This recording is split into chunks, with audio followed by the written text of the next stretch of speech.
What's going on, reefers? Blaine here. In today's video, we're going to be talking all about UV sterilizers and how you can use them in your reef tank at home. We're going to team up with Greg later, talk about all the different kinds we have here at TSA and the different ways you can plumb them into your system. And then we're going to get with the farm, talk about all the different ways we utilize them here at Shelf Aquatics. Let's dive in.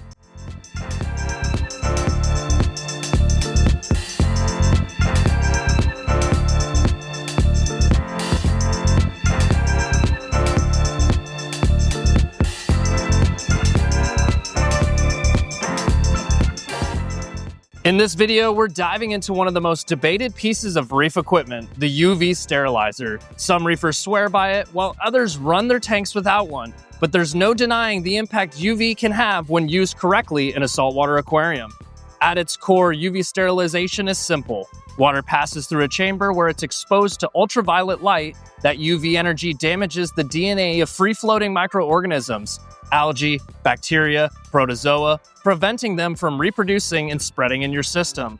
Unlike a mechanical filter, UV doesn't remove anything physically. Instead, it sterilizes the water as it flows through, leaving those organisms harmless and unable to multiply. When you hear reefers talk about UV, what they're really talking about is UVC. Ultraviolet light comes in three main bands: UVA, UVB, and UVC, but only UVC has the germicidal properties strong enough to actually damage DNA and stop microorganisms from reproducing. UVC wavelengths, typically around 254 nanometers, are what make a sterilizer effective against algae, bacteria, and parasites. That's why true aquarium sterilizers are built with UVC bulbs, not just any type of UV light. Without that specific spectrum, you're basically just running a fancy light inside a tube. It's also important to understand the difference between standard UV and high output UV. A standard UV sterilizer uses a lower wattage bulb that's effective for basic water clarification, knocking down free-floating algae and improving water quality. These units are great for hobbyists who want cleaner, crisper water, but aren't necessarily looking to aggressively target parasites or bacteria. High output UV, on the other hand, steps things up. These bulbs are designed to deliver much stronger UV energy, meaning they can sterilize water more efficiently in a single pass. With the right dwell time and flow rate, a high output unit can actively reduce parasite loads like ick or velvet by hitting those organisms hard enough to prevent reproduction. Because of this, high output UV is often the go-to choice for larger reef systems, fish-heavy tanks, or situations where disease management is a top priority. In short, think of standard UV as water clarification, while high-output UV crosses into true sterilization territory, powerful enough to make a real impact on the health and stability of your aquarium. So what does this mean for your reef tank? First, it's one of the most effective ways to keep water crystal clear by knocking back this free-floating algae. It also helps to limit the spread of diseases like ick or velvet by targeting these parasites during their free-swimming stage. Beyond that, though, UV can reduce bacterial blooms and even improve overall water quality, making your reef tank look sharper and run more stable. But UV is not the cure-all, and it does come with limitations. It only affects what passes through the unit, so a fish already infected with ick won't magically be cured. Success depends heavily on the strength of the bulb, the contact time inside the chamber, and the flow rate. Run it too fast, you'll only get clarification. Slow it down and you reach true sterilization levels. And like anything in reefing, maintenance matters. Bulbs need replacing, and quartz sleeves need to be cleaned to keep up that high performance. Where UV shines is in systems with heavy bioloads, larger reef tanks, and quarantine setups for new arrivals. It's an extra layer of defense against disease and clarity issues. Many reefers also rely on it during problem cycles like bacterial blooms or persistent green water to help bring back balance quicker and more efficiently. That said, UV isn't always necessary. In smaller nanotanks, it can be overkill. And in ultra-low nutrient systems, it may even reduce the plankton that corals and filter feeders rely on. Some hobbyists prefer to run their reefs as natural as possible without any extra sterilization. At the end of the day, UV sterilizers aren't a magic bullet, but they're powerful tools when matched to the right system and maintained properly. They can give you clearer water, reduce the spread of disease, and help your reef thrive under more stable conditions. If you're thinking about adding UV to your aquarium, take a look at the options available. Match the unit to the tank size and flow rate, and decide whether it fits your reefing goals. At Top Shelf Aquatics, we use them in a variety of systems, and they've proven their value time and time again. All right, now we've broken down UV sterilizers, what they do for our systems. Let's get with Greg and let's start talking about some of the different ones we carry and the bundles we also have on our website. All right, now that we've talked about kind of the overview of UV sterilizers and reef tanks, just tanks in general, I've now teamed up with Greg here in the retail location. We've got some of the UVs we carry, but I'm gonna let Greg take it away. Greg, let's talk about some of the different styles of UVs and UVs that we currently have in stock here at Top Shelf. Yeah, of course. So sitting here in front of us is a great representation of pretty much every style of UV that we carry. Other than little all-in-one UVs, we just don't have any because they're really hard to stand up and sit with us here. Those are really easy. They just pop right in the back of your all-in-ones, normally where a filter sock would go. Then you have what's called an ADV or a hang-on. Very simple in how it works. It literally just hangs on to the tank.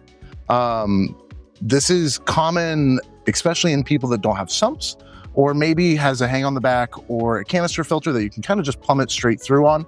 Just kind of an easy addition for anyone to add that doesn't want to really plumb in a UV or go through and get a larger UV. Maybe we're not plumbing it, but like this new one here that I'm excited about from IceCap, this is a whole new style of UV for us. So it literally just sits in your tank like a reactor. It has a pump built into the bottom and it just pops right in. So it's a great addition for anyone that doesn't want to maybe hard plumb or soft plumb a UV, but really needs the benefits that they might come with. And then the other style, represented by our CJ over here, this is the smallest version that we have, but it is a plumbed in UV. And that can go either soft plumb, like I mentioned, or hard plumbed. The CJs here are really designed for that soft plumbing.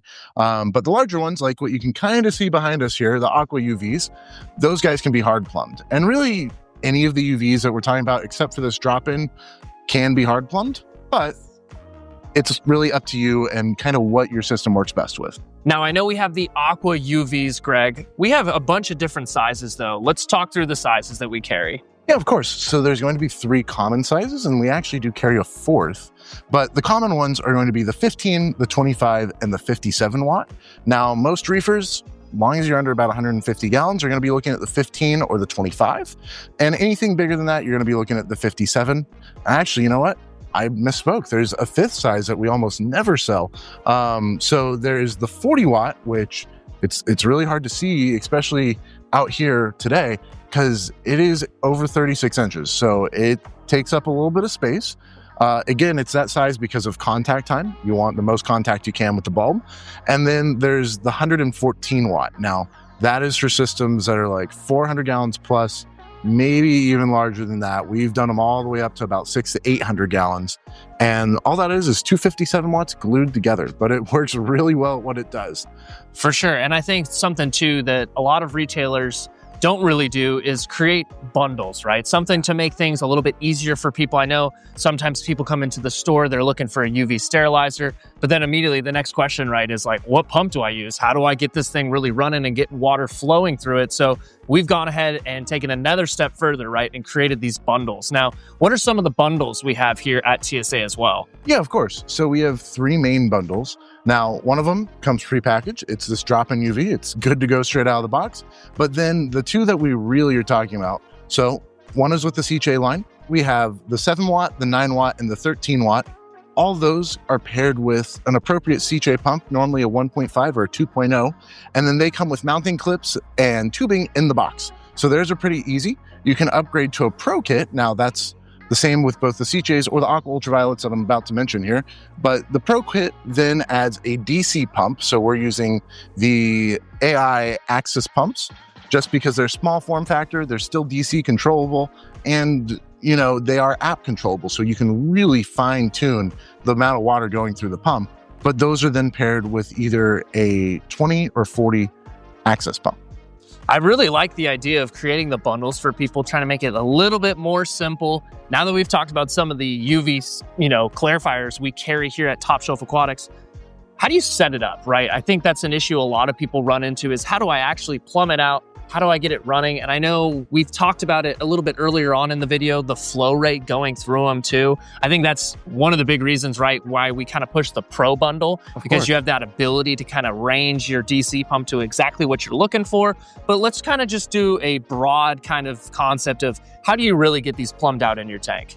Yeah, of course. It's a super common question for us, especially online. We're constantly hearing, well, you know, the UV itself says it's rated for 2,000 gallons per hour.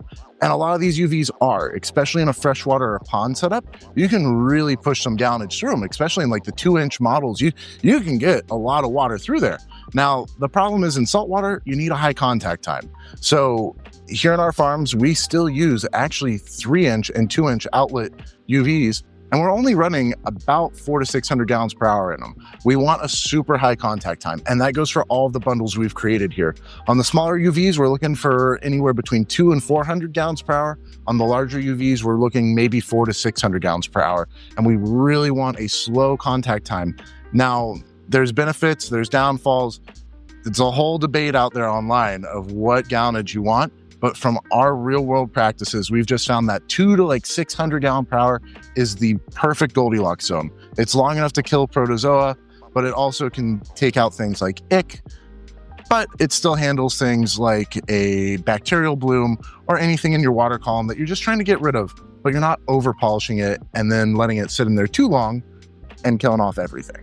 Definitely. I think that is the issue, right? Is people either really like UVs or they don't like UVs, right? People like to run them either way. Well, Greg, I want to say thank you for jumping on, talking a little bit about the different products we carry here at TSA. Now, before we end up wrapping up, I do want to head over to the farm and we're going to talk a little bit about how we utilize UVs here at Top Shelf Aquatics. All right, we've made our way over to the farm. We're here with Corey, one of the farm managers here at Top Shelf. We just talked with Greg. We talked a little bit about some of the UV sterilizers we carry here at TSA. Now, Corey, I wanted to ask you, how are we using them here in the farm facility? So every one of our culture systems has them plumbed in. However, we don't really use them on every system all the time. We have them all placed on the systems to have the option to have it, which I recommend for anybody in a home aquarium. Even if you don't plan on using it constantly, it's a great thing to have plumbed in and ready to go in case we have certain algae problems, if you have any outbreaks of fish disease. So we're using them over here in the farm. I know we also too have them on the fish wall. Is that correct? Over there in the retail store? Correct. Just to help counteract any of those free-swimming protozoans that can affect some of the fish. But we also do have them on some of the coral systems over there as well, even though they may not be on at all times. Like I said, we like having the option to use them. It can be really effective in helping reduce the spread of certain algae, especially ones like Diversia that actually do put out spores, if you would. It'll also maybe cut down on some of the Bryopsis that reproduce via fragmentation as well. Anything that passes through that sterilizer, if the flow and wattage is correct, is basically killed off. Well, I know you got a lot to do, Corey. I just wanted to step in over here real quick, check in with the farm. I know you guys are usually curious about how we're using these products that we're talking about in the videos. If you guys have hung out all the way till the end, though, I want to say thank you so much. Be sure to like, subscribe, and hit the bell notification so you don't miss out on any future uploads.